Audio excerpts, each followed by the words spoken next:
नमस्कार। सुदर्शन न्यूज में आपका स्वागत है। रात के 10 बज चुके हैं। मैं मुकेश कुमार उपस्थित हूं आपके साथ 10 की बात के साथ। आज विस्तार से बात करेंगे तिरुपति बालाजी के प्रसाद की। प्रसाद पर चर्चा आज इसलिए क्योंकि आंध्र प्रदेश की पूर्ववर्ती जगनमोहन रेड्डी सरकार पर मुख्यमंत्री चंद्रबाबू नायडू ने पशु चर्बी की मिलावट का आरोप लगाया है। यह मिलावट फिश ऑयल के साथ किया गया है। इस मुद्दे पर विस्तार से हम आपको बताएंगे कि मुद्दा क्या है, मिलावट के आरोप क्यों लगे, लैब की रिपोर्ट क्या कहती है और रिपोर्ट के सामने आने के बाद संत समाज की तरफ से मांगे क्या की जा रही है। विस्तार से बताने के बाद हम आपको वायरल वीडियो और ट्रेंडिंग खबर भी बताएंगे, फिर कल की हेडलाइंस क्या है वो बताएंगे और अंत में गुड न्यूज के साथ आपको शुभ रात्रि भी कहेंगे। तो शुरू करते हैं विस्तार से। कल एनडीए के विधायकों के साथ बैठक में आंध्र प्रदेश के मुख्यमंत्री चंद्रबाबू नायडू ने तिरुमला तिरुपति बालाजी के प्रसाद में मिलावट की जांच कर रही सतर्कता विभाग की रिपोर्ट को साझा करते हुए कहा कि प्रसाद में खराब सामग्री के साथ जिस घी का इस्तेमाल होता था उसमें पशु की चर्बी मिली होती थी। जगनमोहन रेड्डी की सरकार में तिरुपति बालाजी के प्रसाद में मिलावट और प्रसाद बनाने में खराब सामग्री के इस्तेमाल करने की शिकायत बहुत सारे भक्तों ने पहले की थी, जिसकी जांच नायडू सरकार कर रही थी। नायडू सरकार ने सत्ता संभालने के बाद से ही प्रसाद की सामग्री की गुणवत्ता की जांच शुरू की थी।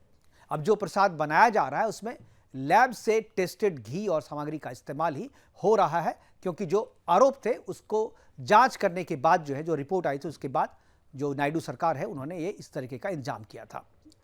चंद्रबाबू नायडू सरकार के दौरान वो प्रसाद के सैंपल को लैब टेस्ट में भेजा गया था और लैब टेस्ट में जो रिपोर्ट आई है आज वो सबके सामने है और उसमें मछली के तेल के होने का बात वो सामने आई है। कहा गया है कि जो जिस घी का इस्तेमाल किया जा रहा था लड्डू के बनाने में उसमें मछली के तेल का इस्तेमाल भी था और उसके कण इसमें मिले हैं। इस फिश ऑयल मतलब मछली के तेल को घी में मिलाकर प्रसाद तैयार किया जा रहा था। तिरुमल तिरुपति देवस्थान ट्रस्ट जो मंदिर का प्रबंधन देखती है और प्रसाद बनाने के लिए भी जिम्मेदार है। रेड्डी सरकार के दौरान इस ट्रस्ट के चेयरमैन तत्कालीन मुख्यमंत्री जगनमोहन रेड्डी के चाचा सुब्बा रेड्डी को बनाया गया था। जगन के दूसरे चाचा करुणाकरण रेड्डी को भी ट्रस्ट के प्रबंधन में महत्वपूर्ण पद दिया गया था। रेड्डी परिवार पर क्रिश्चियनिटी के प्रचार प्रसार के आरोप भी लगते रहे हैं। सुब्बा रेड्डी के कार्यकाल में ही प्रसाद बनाने के लिए जिस लैब टेस्टेड ब्रांडेड कंपनी से घी मंगवाया जाता था, जिससे प्रसाद तैयार किया जाता था, उस कंपनी से ट्रस्ट ने अपना करार बिना किसी कारण, बिना किसी वैलिड रीजन के तोड़ दिया और स्थानीय वेंडर से घी की आपूर्ति करने लगे। आपको बता दूं कि प्रसाद बनाने के लिए एक दिन में 10,000 किलो घी का इस्तेमाल किया जाता है। नियम के विरुद्ध जाकर रेड्डी ने स्थानीय वेंडर से घी को बिना जरूरी लैब टेस्ट कराए इस्तेमाल शुरू कर दिया और इसी घी में आज मछली के तेल और चर्बी के मिलने की बात सामने आ रही है। यह मिलावट केवल अपराध नहीं, महापाप है। बालाजी के प्रसाद को अपवित्र करने का अपराध, जिसके लिए मिलावटखोर को केवल 3 वर्ष की सजा या जुर्माना नहीं बल्कि इससे ज्यादा की सजा होनी चाहिए। भगवान बालाजी के लिए जो प्रसाद तिरुपति में तैयार होता है वही प्रसाद देश भर के तिरुपति मंदिर में भी सप्लाई की जाती है। हरियाणा के कुरुक्षेत्र में भी बालाजी का जो मंदिर है उसमें भी तिरुपति का बना प्रसाद ही आता है और यह प्रसाद रोज हवाई मार्ग से कुरुक्षेत्र भेजा जाता है। और उसके बाद जब कुरुक्षेत्र में यह बात सामने आई कि यहां के प्रसाद में भी मिलावट हो सकती है, उसके बाद से लोगों में रोष है। वो इसे महापाप बता रहे हैं और दोषियों के लिए कड़ी सजा की मांग कर रहे हैं। साथ ही हिंदू मंदिरों के प्रबंधन में गैर हिंदुओं के शामिल होने पर रोक लगाने और मंदिरों को सरकार के कब्जे से मुक्त कराने की मांग भी की जा रही है। आपको बता दें कि टीटीडी ट्रस्ट में लगभग 15,000 कर्मचारी वो काम करते हैं।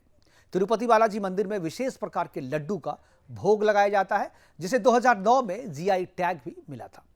प्रसाद के रूप में लड्डू चढ़ाने की प्रथा 300 साल से भी ज्यादा पुरानी है, जिसका पहला प्रमाण 1715 ईस्वी में मिला था।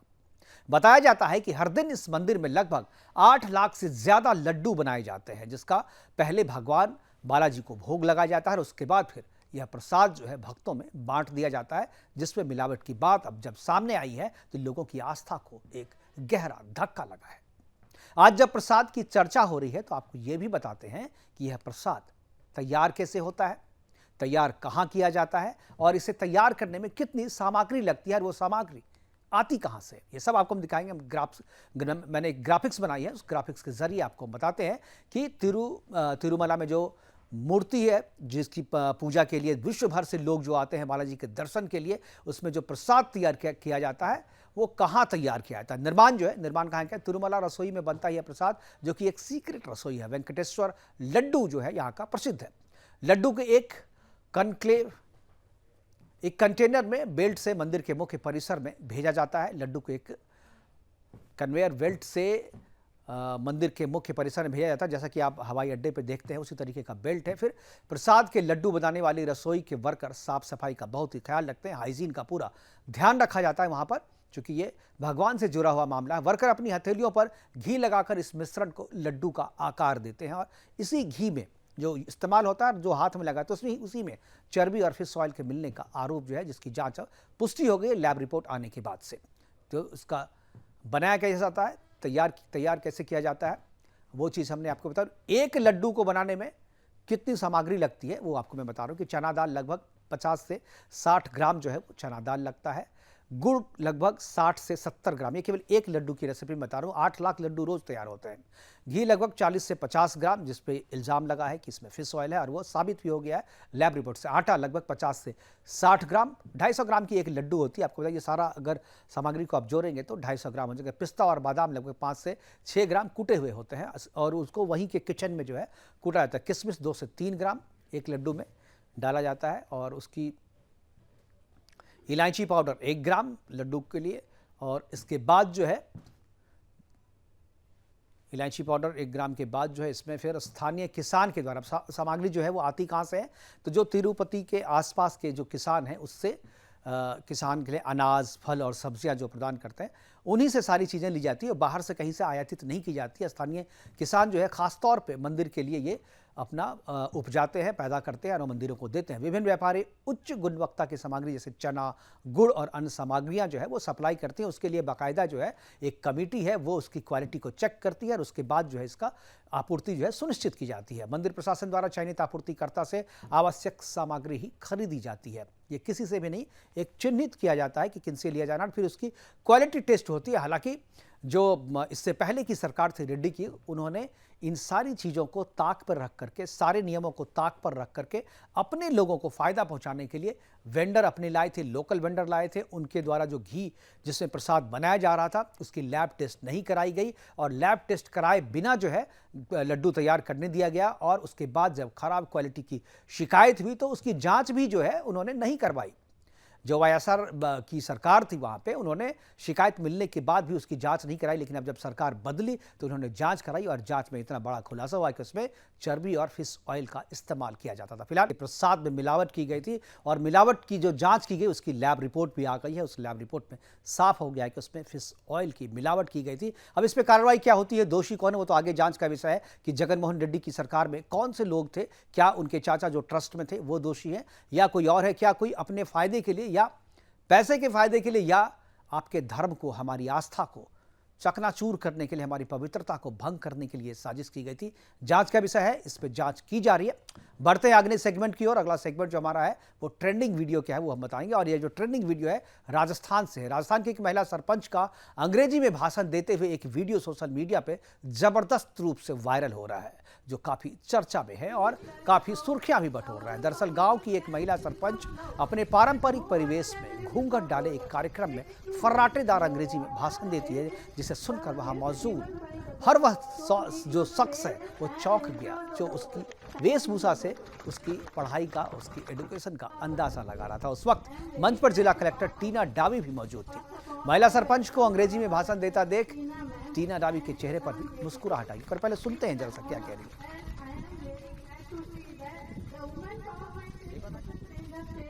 थोड़ी ऑडियो थोड़ा हाई करें।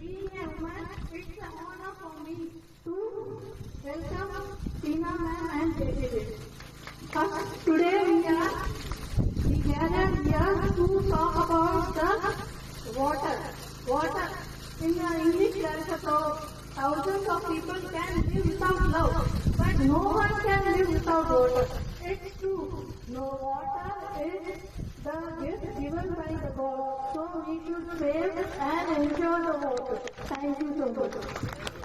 बिल्कुल ऐसी महिलाओं को ताली बजा करके स्वागत करना चाहिए जो देखने में परंपरागत वेशभूषा में थी, लेकिन भाषण सुन करके सब कुछ हुआ। टीना डाबी जो वहां पर थी, उनके चेहरे पे भी मुस्कुराहट आ गई और उन्होंने भी ताली बजाकर महिला सरपंच का हौसला बढ़ाया। 51 सेकेंड का यह वीडियो सोशल मीडिया पर जमकर वायरल हो रहा है। हर किसी, जिस किसी के भी पास यह वीडियो आ रहा है, वो इसे शेयर कर रहा है और अपने अपने ग्रुप में भेज रहा है। यह वीडियो 14 सितंबर का है। राजस्थान के जालीपा ग्राम पंचायत में आयोजित हुए राजस्थान जल महोत्सव का यह बताया जा रहा है। सरपंच सोनू कंवर हैं जो ये बात कर रही थी और सोनू कंवर ने अपने पारंपरिक परिवेश और घूंघट में कार्यक्रम को संबोधित किया, जिसे वहां पर जितने भी लोग वहां पर उपस्थित थे सभी काफी इंप्रेस हुए और सभी ने उनकी हौसला अफजाई भी की। तो ये थी वायरल खबर। अब जो हमारा अगला सेगमेंट है, वो अगला सेगमेंट है हमारा कल की हेडलाइन, यानी वो हेडलाइन जो आप कल अखबारों में पढ़ेंगे। उस हेडलाइन को हम आपको पहले ही बता देते हैं रात में, क्योंकि रात में जो खबर आती है वही आप देखते हैं, क्योंकि रात में छप करके वो आप तक पहुंचती है सुबह, लेकिन हम उसे रात में यानी एक दिन पहले ही आपको बता देते हैं, ताकि सोने से पहले आपको दिन दुनिया की सारी खबरें पता रहे। पहला जो हेडलाइन है वो है 20 सितंबर को महाराष्ट्र के दौरे पर रहेंगे प्रधानमंत्री मोदी। राष्ट्रीय पीएम विश्वकर्मा कार्यक्रम में वो हिस्सा ले रहे। कई विकास और स्टार्टअप योजनाओं का भी वो शुभारंभ करेंगे। तो पहली जो हेडलाइन है वो प्रधानमंत्री से। दूसरी जो हेडलाइन है वो दूसरी हेडलाइन है गृह मंत्री अमित शाह। गृह मंत्री अमित शाह 20 सितंबर को करेंगे बीजेपी परिवर्तन यात्रा की शुरुआत। 3 अक्टूबर तक यह यात्रा चलेगी और लगभग 5400 किलोमीटर की दूरी तय करेगी और 81 विधानसभा क्षेत्रों से ये होकर के गुजरेगी। हरियाणा विधानसभा में, हरियाणा राज्य में खासतौर पर इस यात्रा को निकाला जा रहा है। तीसरी हेडलाइन हरियाणा से है। हरियाणा में 20 सितंबर से शुरू होगा चुनावी कैंपेन। अरविंद केजरीवाल ने आम आदमी पार्टी की कमान संभाली है, अपने कैंपेन की कमान संभाली है और 11 जिलों में जनसभा करके अपनी पार्टी का प्रचार करेंगे अरविंद केजरीवाल, पूर्व मुख्यमंत्री दिल्ली अरविंद केजरीवाल। तो चौथी हेडलाइन है 20 सितंबर से किया जाएगा सिविल सेवा मुख्य परीक्षा का आयोजन। इसकी तारीख निकल गई। सिविल सेवा मुख्य परीक्षा का आयोजन 20 सितंबर को है। 29 सितंबर तक यह परीक्षाएं चलेगी। 2 पालियों में यह एग्जाम लिए जाएंगे। छात्र 5 से 21 दिसंबर तक जो है वो की जाएगी इसकी। पांचवी हेडलाइन है 21 सितंबर को होगी दिल्ली में नई कैबिनेट की शपथ, यानी जो आतिशी मार्लिना शपथ ग्रहण करेगी मुख्यमंत्री के रूप में। आम आदमी पार्टी की दूसरी मुख्यमंत्री गोपाल राय, कैलाश गहलोत सहित 5 मंत्री जो है वो आतिशी के साथ जो है कैबिनेट मंत्री के रूप में शपथ लेंगे। और छठी और जो आखिरी हेडलाइन है वो है 2 दिन के दौरे पर रांची पहुंच रही है राष्ट्रपति महामहिम द्रौपदी मुर्मू। ICAR राष्ट्रीय माध्यमिक कृषि संस्थान रांची के शताब्दी समारोह में महामहिम भाग लेंगी और सभा को संबोधित भी करेगी।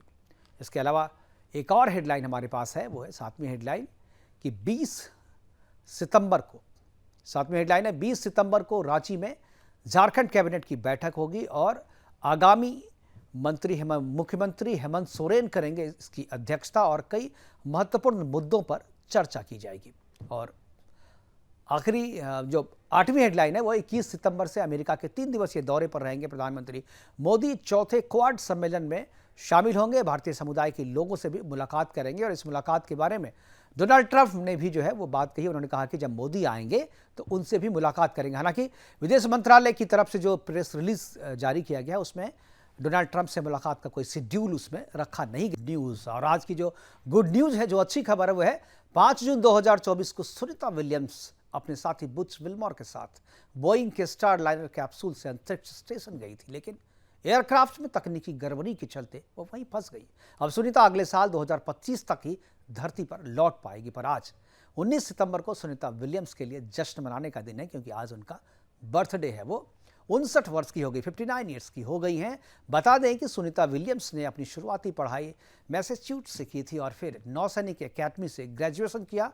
उनका सब्जेक्ट था फिजिकल साइंस। सुनीता ने 1995 में फ्लोरिडा इंस्टीट्यूट ऑफ टेक्नोलॉजी से इंजीनियरिंग और मैनेजमेंट की डिग्री ली और स्पेस में जाकर 1998 में सुनीता विलियम्स का चयन नासा में हुआ था और वो 9 सितंबर 2006 को पहली बार अंतरिक्ष में गई थी। और वहाँ जो सबसे ज़्यादा जिसको वो मिस कर रही हैं, उनके 2 डॉगी हैं जो धरती पे उनका इंतजार कर रहे हैं। और अगले साल जनवरी में 2025 में जब सुनीता विलियम्स यहाँ आएंगी तो उनसे मुलाकात करेगी। वहाँ से जो उनका संदेश आता है, क्योंकि बीच में जिस गड़बड़ी के कारण ऐसा कह रहे जिनको आने में देरी हो रही है या धरती पर वापसी में जो देरी हो रही है, लेकिन उनसे संपर्क लगातार बना हुआ है और बीच बीच में जो वो संदेश देती हैं उसमें वो अपने डॉगी को भी याद करती हैं। तो आज उनका जन्मदिन है। हम सुदर्शन की तरफ से, सुदर्शन न्यूज की तरफ से उन्हें जन्मदिन की बधाई देते हैं और उम्मीद करते हैं कि बहुत जल्द वो सकुशल धरती पर वापस आएगी। तो आज की गुड न्यूज़ यही थी। लेकिन आपको एक चीज़ बताता हूँ कि जब सुदर्शन न्यूज जो है वो